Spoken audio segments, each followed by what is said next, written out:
प्रिय विद्यार्थियों, एक बार फिर से स्वागत है आपका अपनी बायोलॉजी की क्लासेज में। जीव विज्ञान की जो क्लास है उसमें हमने आपको बताया जीवन का अध्ययन करते हैं और निश्चित रूप से हम इसमें हमारे शरीर में कौन कौन से ऑर्गन हैं, हमारा शरीर किन से मिलकर बना है, इस पृथ्वी पर कौन कौन से प्रकार के जीव होते हैं, पादप जो होते हैं उनमें भी जीवन होता है, साथ ही साथ जो एनिमल हैं उनमें भी जीवन होता है। उन सभी का अध्ययन हम करते हैं और बहुत ही इंटरेस्टिंग सब्जेक्ट होता है बायोलॉजी। और इसमें हमने सबसे पहले जो आपको यूनिट ली है वो आप पढ़ते हुए आए पहले से, कोशिका के बारे में, cell the unit of life, और इसको साइटोलॉजी भी कहते हैं, कोशिका का अध्ययन। ये सब हम पिछली वीडियोज में बता चुके हैं। आप पीछे की वीडियो एक एक करके देखिए पहले। अगर आपको पूरे क्रमबद्ध तरीके से समझना है तो मैं आपसे ये निवेदन करूंगा कि आप पहले वाली जो वीडियो है, ये हमारा 5वां वीडियो है। इससे पहले हमने 4 वीडियो डाल चुके हैं और आप एक एक करके वीडियो देखेंगे उनको, तभी आपको पूरी सेल बायोलॉजी अच्छी से समझ में आएगी। और आगे तक के लिए मैं कहता हूँ कॉलेज में आप जाएंगे तो वहाँ भी आपको ये हेल्पफुल होगा। निश्चित रूप से आपको एक एक टॉपिक बारीकी से समझाया जाएगा। अभी हम केवल कोशिकाओं के बारे में पढ़ रहे हैं। तो हमने पिछली वीडियो में प्रोकैरियोटिक सेल के बारे में बताया था, अर्थात असुकेंद्रक की या आदिम कोशिका। अब हम ले रहे हैं यूकैरियोटिक सेल यानी सुकेंद्रक की। सुकेंद्रक की नाम से ही समझ में आ रहा है, जिसमें सुविकसित केंद्रक हो। तो यहां आप देख रहे हैं पूरा सुविकसित केंद्रक है जिसमें केंद्रक आवरण भी है, राइट। तो जब हम यूकैरियोटिक कोशिका के शब्दार्थ की बात करते हैं तो यू का मतलब होता है वेल डेवलप, ठीक है, वेल डेवलप अर्थात सुविकसित, सुविकसित। और कैरियन का मतलब केंद्रक होता है। तो यहां जो वर्ड मीनिंग निकल के आता है वो आता है सुविकसित केंद्रक वाली कोशिका की संरचना क्या होती है। तो ये जो सुविकसित कोशिकाएं होती हैं, केंद्रक वाली जो हैं, विकसित प्रकार की सेल हैं, ये हम 2 प्रकार की पढ़ते हैं। एक एनिमल सेल होती है और एक होती है प्लांट सेल। दोनों ही सुविकसित प्रकार की सेल होती हैं। अब एनिमल सेल में क्या होता है और प्लांट सेल में क्या होता है, तो ये हमें तभी पता चलेगा जब हम इसकी सेल के स्ट्रक्चर देखेंगे। और उसके बाद ही हमारे जो क्वेश्चन बनते हैं, यहाँ से हमारे स्टूडेंट में बता देता हूँ, जो क्वेश्चन बनते हैं वो बनेगा प्रोकैरियोटिक और यूकैरियोटिक सेल में अंतर क्या होता है, प्लांट सेल और एनिमल सेल यानी पादप सेल कोशिका और जंतु कोशिका में अंतर क्या होता है। तो ये अंतर तभी तो हम बता पाएंगे जब इनके स्ट्रक्चर को समझेंगे। तो हम पहले स्ट्रक्चर को समझ लें, उसके बाद हम अगली वीडियो एक आपको स्पेशली दोनों में क्या डिफरेंस होता है, एक एक डिफरेंस समझ में आएगा।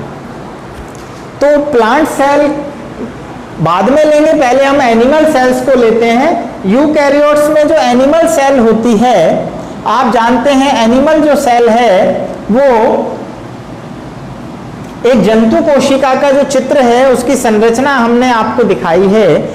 और यहाँ कौन कौन से प्रमुख ऑर्गन्स दिखाई देते हैं उन सभी के बारे में हम चर्चा करेंगे। आप देख रहे हैं यहाँ हमने लिखा है सबसे ऊपर है माइक्रोविल्लाई। ये कोशिका के बाहर झिल्ली जो होती है उसमें वलन से बनते हैं सूक्ष्म विल्लाई। इसके अलावा आप देख रहे हैं ये है कोशिका झिल्ली, कोशिका झिल्ली, सेल मेम्ब्रेन। यहां पर कोशिका भित्ति अनुपस्थित होती है, ध्यान रखना, कोशिका भित्ति जंतु कोशिका में अनुपस्थित होती। ये जो हमने डायग्राम लिया है इसमें कंफ्यूज होने की जरूरत नहीं है। ये हमने जंतु कोशिका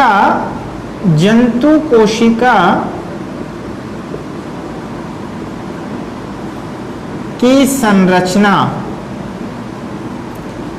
और ये जंतु कोशिका कैसी है, दैट इज यूकैरियोटिक। यूकैरियोटिक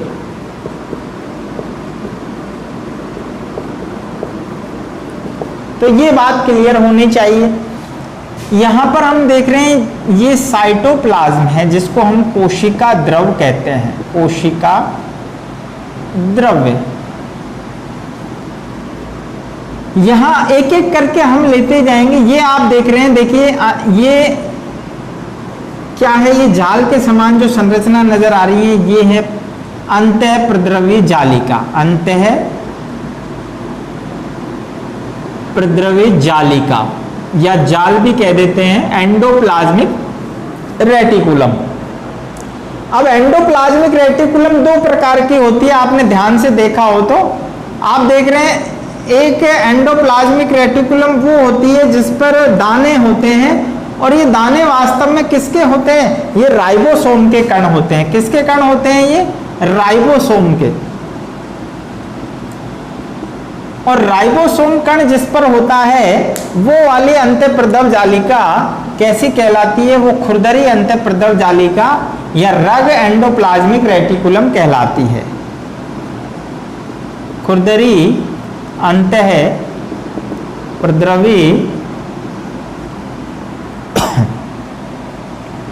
जालिका, इसको हम दानेदार भी कह देते हैं, दानेदार। यानी इसका मतलब ये वाली कौन सी हुई, ये चिकनी होगी, तो सीधी सी बात है ये चिकनी अंतःप्रद्रव जालिका है, चिकनी अंतःप्रद्रव जालिका। इसको हम स्मूथ एंडोप्लाज्मिक रेटिकुलम कहते हैं, स्मूथ ER, और ये कहलाती है RER, रग एंडोप्लाज्मिक रेटिकुलम। दोनों में अंतर क्या होता है, यहाँ पर दानेदार राइबोसोम होते हैं और ये राइबोसोम प्रोटीन निर्माण का काम करते हैं। हमारी कोशिकाओं में प्रोटीन का निर्माण आपसे पूछा जाए तो कहाँ होता है, तो हमें सीधा सा आंसर देना है, प्रोटीन का निर्माण राइबोसोम के अंदर होता है, और इसीलिए राइबोसोम को प्रोटीन के कारखाने कहते हैं, राइट। आगे सभी बहुत सारी टर्मिनोलॉजी बताएंगे आपको, एक एक करके आप समझते जाइए अभी। इसके बाद आप देखिए यहां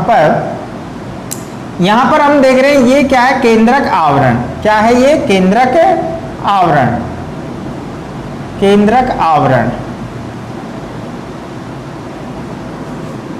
और ये केंद्रक के अंदर जो द्रव भरा हुआ है वो कहलाता है केंद्रक द्रव, जिसको न्यूक्लियोप्लाज्म कहते हैं, केंद्रक द्रव।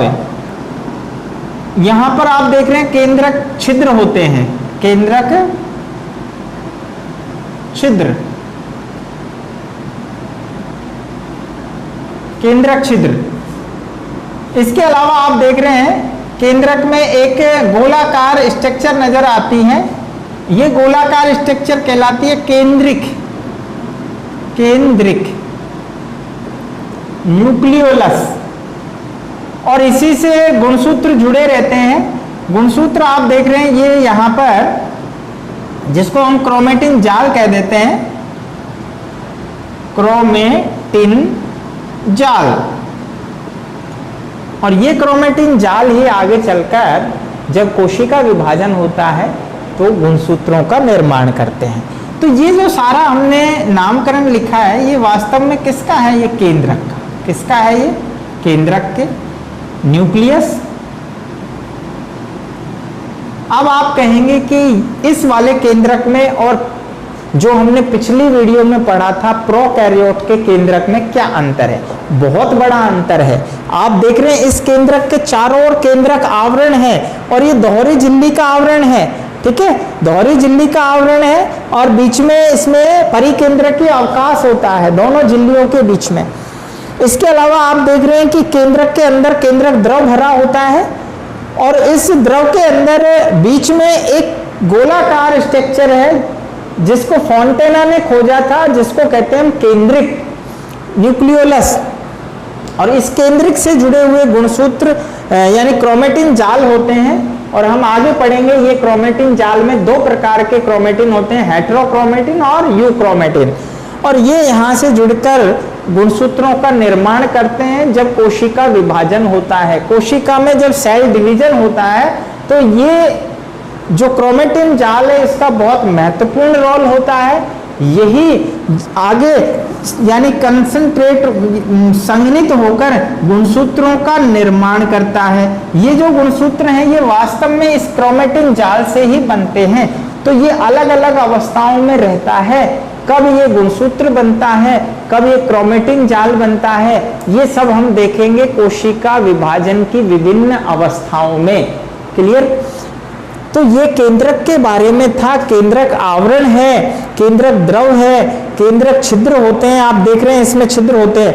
केंद्रक गोल होता है, फुटबॉल के समान कोशिका के बीच में होता है, लगभग मध्य में। अगर प्लांट सेल है तो वो थोड़ा साइड में होता है, भित्ति के पास। तो इसमें आप देख रहे हैं जैसे फुटबॉल में छिद्र होते हैं बाहर की तरफ, ऐसे इसमें छिद्र होते हैं। आप देख रहे हैं ये केंद्रक छिद्र, और इन केंद्रक छिद्रों के पास से ही यहाँ से क्या लगा होता है, ये जो है आप देख रहे हैं जाल के समान अंतःप्रदव जालिका होती है। अंतःप्रदव जालिका को हम कोशिका का कंकाल भी कहते हैं। यहाँ से केंद्रक के छिद्र से ही डीएनए जो होता है, ये क्रोमेटिन जाल में क्या होता है, इसमें डीएनए होता है, आपको पता है डीएनए, और ये डीएनए ही आनुवंशिक पदार्थ है, ठीक है, जो कि एक मास्टर मॉलिक्यूल होता है सेल्स के अंदर, जो गुणसूत्रों यानी लक्षणों को अगली पीढ़ी में ले जाता है। और ये जो है अपने आप में प्रतिकृतिकरण करता है, यहाँ पर हम पढ़ते हैं, और फिर यहाँ से ये कोशिका द्रव में आता है। और बहुत तमाम तरह की जो कोशिकाओं के अंदर क्रियाएं होती हैं, चाहे वो हम कहते हैं कि प्रोटीन निर्माण की क्रिया हो या श्वसन की क्रिया हो, वो सब यहाँ पर अलग अलग ऑर्गन्स के द्वारा संपन्न होती है। तो यहाँ पर हम देख रहे हैं कि केंद्रक के अंदर ये पूरे जो आप देख रहे हैं ये केंद्रक के संरचनाएं हैं। तो विकसित प्रकार का केंद्रक है, तो भाई कौन सी कोशिका हो गई, ये यूकैरियोटिक सेल होगी। देखिए, चाहे यूकैरियोटिक सेल में हम प्रोटोजोआ से लेकर, चाहे वो अमीबा है, पैरामीशियम है, दैट इज यूकैरियोटिक सेल। एक कोशिकीय जंतु भले है लेकिन कैसी सेल है, यूकैरियोटिक, ठीक है। तो यहाँ से लेकर प्रोटोजोआ से लेकर मेमेलियन तक सभी प्रोकैरियोटिक सेल वाले होते हैं। ओनली जो है जो हम पढ़ते हैं मोनेरा जो होता है उसमें प्रोकैरियोटिक सेल होती हैं। आगे हम पढ़ेंगे कोशिका जो जीवों का वर्गीकरण पढ़ेंगे, पूरे डिटेल से बताएंगे, राइट। अब हम देखते हैं, आगे बढ़ते हैं। आप देख रहे हैं यहाँ पर ये एक बड़ी सी यानी लैमिली से जुड़ी हुई बहुत सारी संरचनाएं हैं, एक साथ पड़ी हैं। ये वास्तव में थैले के समान, जिसमें बहुत सारी जो है नलिकाएं होती हैं। ये गोल्जी बॉडी होती है, क्या होती है, गोल्जी काय कहते हैं इसको, गोल्जी बॉडी भी कहते हैं इसको। कैमिलियो गोल्जी ने खोजा था उल्लू की तंत्रिका कोशिकाओं में, जिसके बारे में हम अलग से पढ़ेंगे एक एक करके, राइट।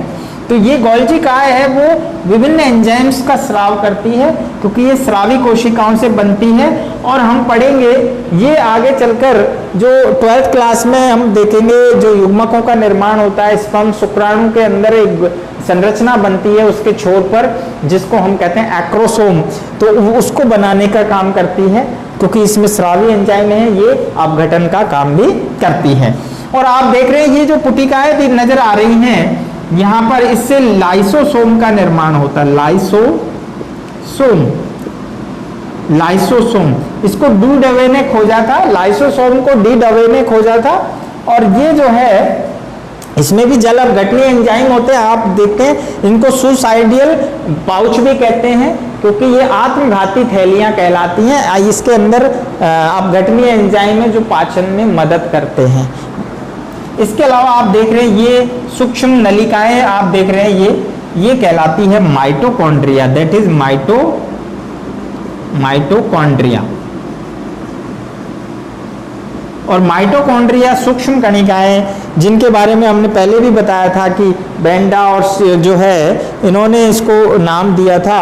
और ये इसमें श्वसन क्रिया होती है, एटीपी के रूप में ऊर्जा बनती है, इसीलिए माइटोकॉन्ड्रिया को हम कोशिका का शक्ति गृह या पावर हाउस कहते हैं। कोशिका की जितनी भी क्रियाएं हैं उनको संपन्न करने के लिए ऊर्जा यहाँ से आती है। जैसे हमारे बिजली घर होता है पास में, और पावर हाउस से लाइट आती है, और जैसे लाइट बंद होती है तो कुछ भी काम नहीं होता है, विद्युत के उपकरण बंद हो जाते हैं। ठीक उसी प्रकार हमारी सेल को ऊर्जा देने के लिए पावर हाउस होता है, वहां से हमें एटीपी के रूप में, जैसे हमारे पास क्या आती है, हमारे पास इलेक्ट्रॉन ये जो है आवेग के रूप में जो है ऊर्जा आ रही है विद्युत, ऐसे ही यहाँ पर एटीपी के रूप में ऊर्जा मिलती है। तो आगे चलते हैं। अब आप देख रहे हैं यहाँ पर ये छोटी छोटी पुटिकाएं हैं जिनको वेसिकल्स या पुटिकाएं कहते हैं।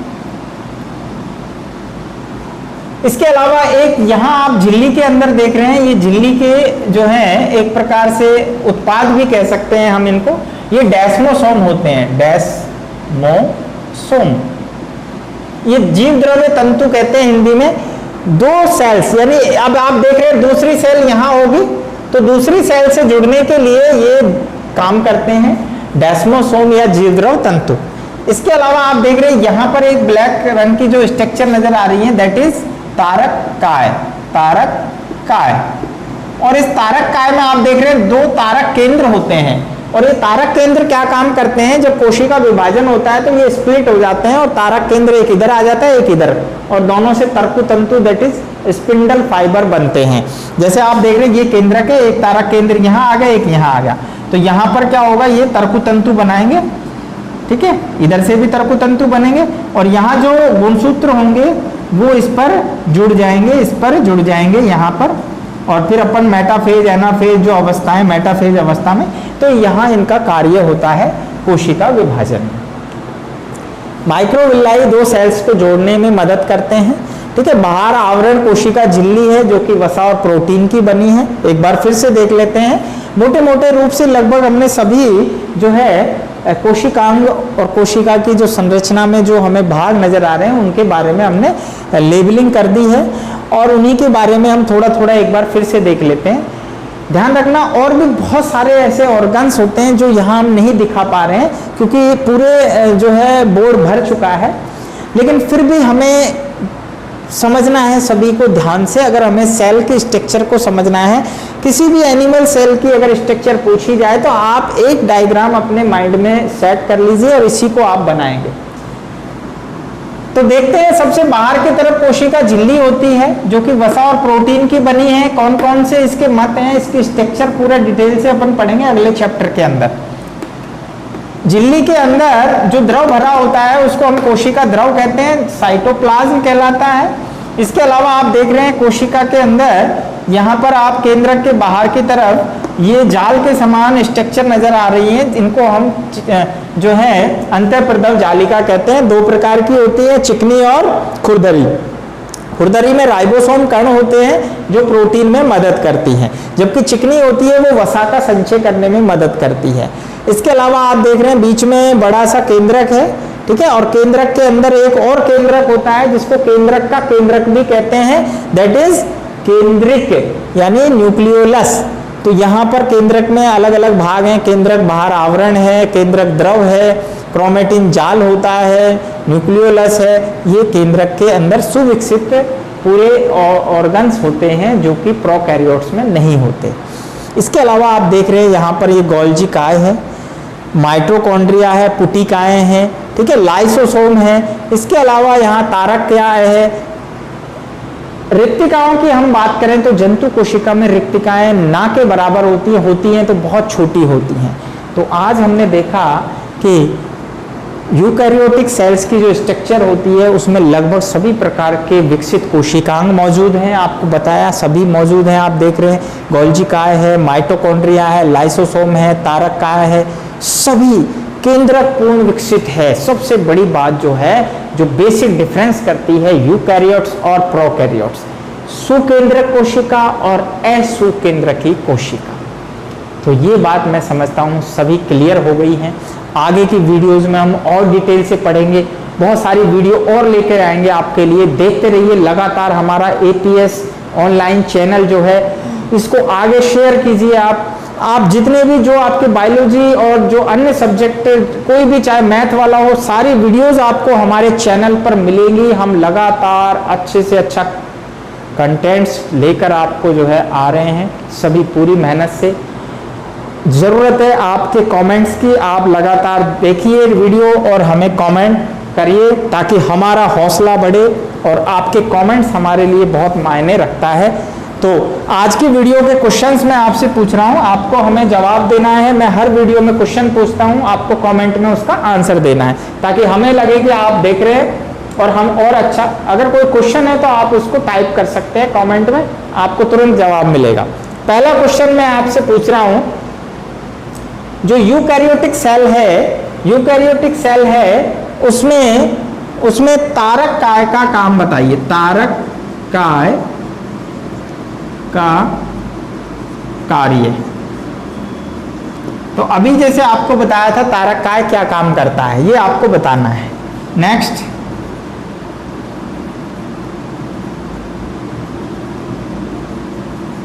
प्रोटीन के कारखाने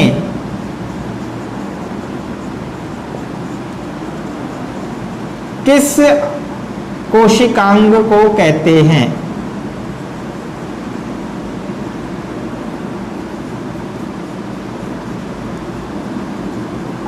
अभी मैंने वीडियो में बताया है प्रोटीन के कारखाने किस कोशिकांग को कहते हैं। आपको कोशिकांग का आंसर देना है, बस इतना सा, ठीक है।